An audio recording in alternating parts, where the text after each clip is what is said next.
He is not the best player in the world. He doesn't have a guaranteed contract or a strong name in the league, but when basketball needed it most, he showed up. Mac McClung, a white point guard, barely 6 feet 2 inches, from a lost town in Virginia, with a leap that seems drawn and an energy that doesn't fit in today's NBA. While the stars drop out of the dunk contest without explanation, he stepped in and made it spectacular again. He won it, then defended it, and then once more, 3 titles in a row, the best show in years. All of that without being an NBA player, and yes, it sounds ridiculous, but that's how it is. The next day he was back in the G League, playing without media, without minutes, without anything. Because the NBA, it seems, doesn't care. And that's the most absurd part. We're not talking about a rookie with no experience. We're talking about the MVP, the champion, the top scorer, and still, no one calls him. Why? What don't they see in him? Since when is this happening? To understand it, we have to go back to when Mac wasn't an oddity, but just a kid with a ball and a dream to fly. Gate City, Virginia, 2,000 inhabitants, 1 mountain, 1 high school, and not much more. A place where basketball wasn't news until Mac McClung showed up. Coming from a family full of athletes, a football-playing father, a baseball-playing uncle, a sister who also played soccer, Mac chose a different path. He chose an orange ball, and without knowing it, he chose to be different. From his early high school years, something seemed off. Not because of his height or his build, because of the way he moved, the way he exploded toward the rim, the energy with which he attacked every play. His games stopped being just games. They became events. The stands filled up. Cameras started showing up, scouts, fans, and when his highlights hit the internet, everything exploded. One of those nights, he scored 64 points, in another, 47, and in the state final, another 47. He broke records that once seemed untouchable. He surpassed Allen Iverson's mark for most points in a season and J.J. Redick's in a final. All of that while his mixtape was spreading across the entire country like a virus.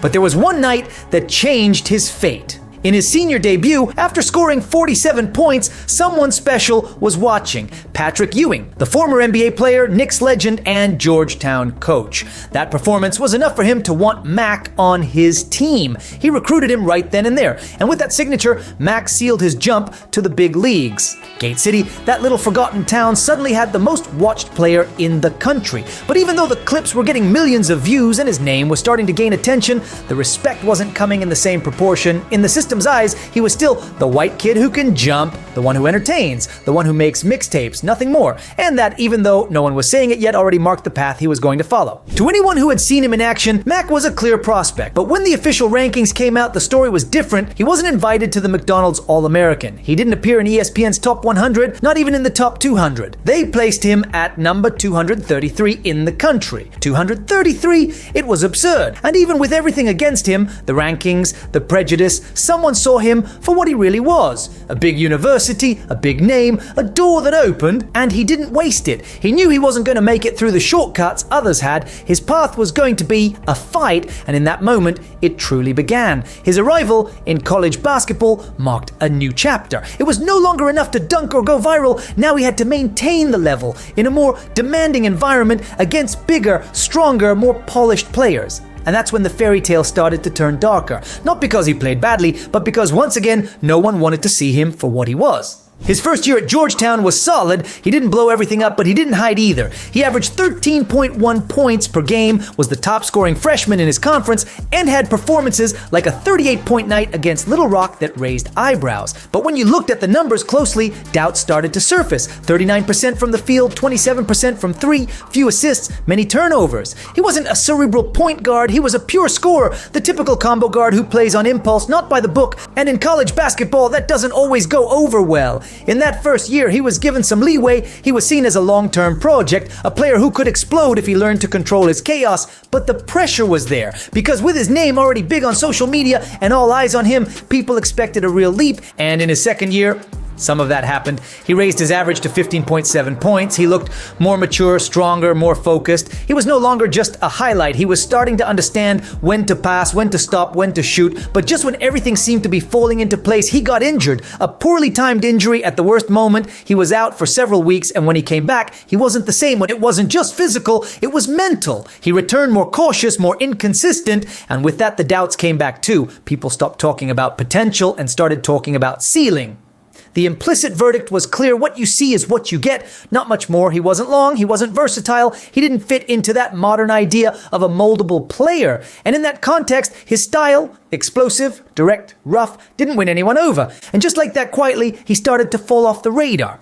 After 2 seasons with good stats but without a clear future narrative, Mac made a decision that broke from the script. He transferred. He left for Texas Tech. He wanted a change of scenery, a place where he could be himself without having to justify what he wasn't. And that, in a way, was the beginning of the leap, but also of the free fall. At Texas Tech, Mac started like he had something to prove. 20 points in his debut. Aggressive, direct, with a confidence you could see even in his body language. And it wasn't a fluke. He kept that level up throughout the season, averaging 15.5 points, improving his shooting percentages, showing more control in every play. He didn't just mature as a player, he learned to play within a team, to read the game better, to adapt to the context. That growth was noticeable. He was awarded the Big 12 Newcomer of the Year, a recognition they don't just hand out. The Big 12 is one of the toughest conferences in the country, and to stand out there, you have to make real noise. It was, without a doubt, his best version in college basketball. More efficient, more complete, more focused. And yet, he was still invisible to the eyes that mattered. He wasn't on any mock draft. No one projected him in the first or even second round. Once again, the same old story. His game didn't fit the mold, and that alone was enough to write him off. They advised him to stay 1 more year, ride the momentum, fine-tune the details, build a more attractive profile for scouts. But Mac felt something else. He felt that staying would mean getting stuck. That waiting for validation wasn't his path. That risk was part of the journey. He entered the 2021 draft knowing it was a gamble, and the coin landed on the cruelest side. No one picked him, not even at pick 60. 0. Nothing. For many, that would have been the end. The classic, you give up or settle. But Mac wasn't one of those. Never was. If they wouldn't let him in, he'd sneak in. If they didn't invite him, he'd show up anyway. Because while others came through the front door, he was used to climbing in through the window. And that's when the G League appeared, the only real option. For many, a purgatory. For him, a new chance to set everything on fire. The Lakers signed him for the Summer League, and from the start, it was clear he wasn't there just to fill out the roster. He quickly clicked with Austin Reeves, created plays, scored, defended like it was a finals game, and earned a contract with South Bay, the franchise's G League team. And that's when everything exploded. In his debut, he faced Ignite, the NBA's experimental team packed with young stars like Jalen Green and Jonathan Kuminga. It was the perfect stage for elite prospects to shine, but the best player on the court was Mac. 24 points, 9 assists, 6 rebounds, and a win. Against all odds, the kid who supposedly wasn't NBA material had just spoiled the party for 2 future top picks. That season was a statement. Nearly 20 points per game, 6 assists, 47% from the field, 39% from 3. Solid numbers, more polished games, smarter decisions. He was named G League Rookie of the Year and made the all-rookie first team. It wasn't just hype, it wasn't just athleticism, it was real basketball and damn good basketball.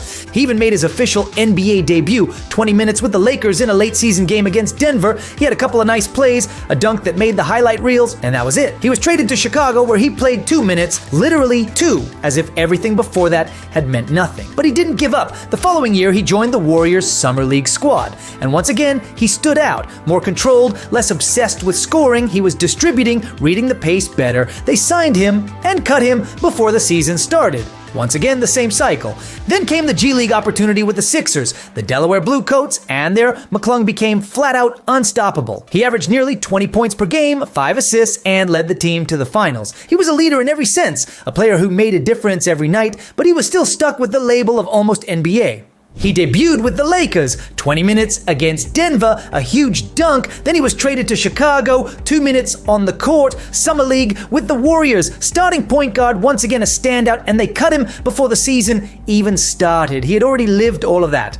All of it, in less than a year. And if you look at it that way, it sounds like a story that writes itself. The kid fighting from the bottom, who finally steps onto an NBA court, throws down a highlight dunk, and then disappears. No second chance. Not even one more play to redeem himself. Just a hard cut. Invisible again. Because when you're Mac McClung, the margin is 0. If you play well, it's because the game didn't matter. If you play poorly, it's because you're not good enough. If you shine in the Summer League, it's expected. If you don't stand out, you're done. The script was already written before he ever stepped on the court, and still, he didn't go cry in the locker room. He didn't make a scene. He didn't take the easy route to Europe or China to make money and live comfortably. He chose to stay in the mud, in the trenches, waiting for another chance, even if no one was promising anything, until something unexpected happened, something that put him right back in the spotlight, not for what he did in the game, but for what he could do in the air. The slam dunk contest had hit rock bottom. The 2022 edition was so bad it was labeled the worst in history. Missed dunks, players with no charisma, silence in the arena. Is he going back? Oh, he turned. Oh, man. A graveyard for what was once the most anticipated event of All-Star Weekend. And of course, in 2023, the pressure was sky high. They had to revive it. No matter what, the solution, a dark horse, an unknown name to most of the public, a kid who didn't even have an NBA contract, Mac McClung. But there was one legal issue. To participate, the league requires the player to be active on an NBA roster. So the Philadelphia 76ers made a last-minute move. They signed him 4 days before the event, literally a symbolic cosmetic contract just so he could meet the requirement. It wasn't guaranteed, he wasn't part of the main squad, it was a costume. A label that said NBA and expired before the weekend ended. And so, amid doubts, skepticism, and a bit of snobbery, McClung stepped onto the stage and he crushed it, like really crushed it. Dunk after dunk, all clean, all different, all precise. Technique, creativity, power, roars from the crowd, players filming with their phones, judges unsure what score to give. He was a miniature hurricane, and with a calm smile, he took home the trophy, swept the floor with everyone. It felt like a fairy tale, but by Monday, everything was back to normal. No NBA minutes, no calls, no new contracts, just a round of empty applause and some TV interviews, a few articles calling him the white miracle who saved the dunk contest. As if that were the important part. And while the show faded out, McClung went back to the grind, back to Delaware, back to the G League, back to practices and games nobody watches. Because while everyone was talking about his flight, he was already thinking about what really mattered, winning the championship. And proving, once again, that his talent wasn't a trick, it was a message. After the All-Star show and with his team solidly in the playoffs, McClung approached the final stretch as a leader. He raised his level even further. In the G League postseason, he averaged 25.3 points and nearly 6 assists per game. In the finals, against the same team that had beaten them the year before, he put the series on his back. In the decisive game, he dropped 30 points and 8 assists, hit the championship-winning 3 in the final seconds, lifted the trophy as finals MVP. The guy had done it all, everything, and he had done it with the focus on the team, not the viral dunk. He'd won by playing basketball simple and effective. And at that point, it finally looked like the door was opening. The Sixers brought him up to the main roster, gave him his chance, and it was no small thing. He played against Brooklyn in one of the season finales and responded with 20 points, 9 rebounds, and 9 assists, a complete performance, the kind you don't often see from someone without a guaranteed contract, but that was it. The following season, his only NBA game was against Memphis. He played less than 5 minutes, no real chances, no assigned role, just a symbolic gesture, an empty two-way contract there only to fulfill paperwork. He didn't play in the playoffs. He wasn't part of the plan. They didn't re-sign him. They didn't even mention him. It was as if he'd never been there. And back to the G League he went, this time with the Orlando Magic. But in the same movie, dominating a league that was already too small for him, while NBA franchises ignored him completely. And he, far from complaining or giving up, did what he does best. Play. He played so much and so well that they had no choice but to name him MVP of the season. Top scorer, 25.7 points, more than 6 assists per game, 50% from the field, 40% from 3. Team leader number 1 in the conference, best offense in the league, once again, the best, and yet 0 NBA minutes, 0 real opportunities, 0 role. They called him back for one thing only, to defend his dunk contest title again. At this point, the question practically asks itself, what more does he have to do to be taken seriously? He's won everything in the G League, he's led teams, won finals, hit clutch threes, and still, no one wants him on an NBA roster. Why? The most superficial answer is size. McClung is 6 feet 2 inches without long arms or an intimidating frame.